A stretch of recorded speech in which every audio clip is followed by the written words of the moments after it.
दोस्तों, जीवन में हम अक्सर सोचते हैं कि भगवान क्या है, कहाँ रहता है, कितनी दूर है, कब आता है, कहाँ आता है, किसने देखा, किस रूप में आता है। आज हम भगवत गीता के अध्याय 10 विभूति योग के बारे में जानेंगे। इसमें भगवान श्री कृष्ण अर्जुन को विभूति योग के रहस्य के बारे में बताते हैं कि ईश्वर हर जगह है, हर रूप में है और हर शक्ति उन्हीं से पैदा होती है। अर्जुन ने पूछा, हे माधव, अगर आप सब जगह विद्यमान हैं, अपनी विशेष विभूतियों के बारे में बताइए जिससे आपकी महिमा को अनुभव किया जा सके। भगवान की अनंत विभूतियां। श्री कृष्ण कहते हैं कि हे अर्जुन, मैं आत्मा हूं और सबके भीतर स्थित हूं। मैं ही सबका प्रारंभ हूं, मैं ही सबका मध्य हूं, मैं ही सबका अंत हूं। सूरज में तेज, चंद्रमा में शीतलता, अग्नि में ज्वाला भी मैं ही हूं। जहां कहीं अद्भुत शक्ति, सौंदर्य या महिमा है तो समझ लो कि ये मेरी झलक है। भक्ति और श्रद्धा का महत्व। भगवान श्री कृष्ण कहते हैं कि मैं ही वह श्रद्धा हूँ जो भक्तों के हृदय में रहता हूँ, लेकिन जो मेरा भजन करते हैं मैं उनको विशेष बुद्धि देता हूँ ताकि वो मुझे प्राप्त कर सकें, और वो ही सच्चा भक्त होता है।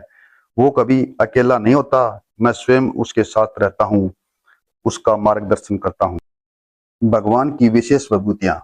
श्री कृष्ण अर्जुन को बताते हैं, देवताओं में मैं इंद्र हूँ, ऋषियों में मैं व्यास हूँ, अक्षरों में मैं ओम हूँ, वृक्षों में मैं पीपल का वृक्ष हूँ, नदियों में मैं गंगा नदी हूँ, पशुओं में मैं गाय हूँ और योद्धाओं में मैं श्री राम हूँ। इस प्रकार हर जगह उस परमात्मा की झलक है। ईश्वर हर जगह है। श्री कृष्ण भगवान अंत में कहते हैं कि अर्जुन, इन सब विभूतियों का विस्तार से जानने की आवश्यकता नहीं है। सारी सृष्टि का अस्तित्व मेरी एक ही अंश मात्र शक्ति से स्थिर है, यानी सारी सृष्टि का मालिक मैं ही हूँ। दोस्तों, इस अध्याय में स्पष्ट बताया गया है कि भगवान कोई दूर बैठा देवता नहीं है, वो हमारे चारों ओर विराजमान है। यही सत्य है, यही सुंदर है और यही शक्ति है। यदि कोई हमें जीवन में महानता, सादगी, शक्ति और ज्ञान देता है तो समझ लो ये उस परमात्मा की विभूति है।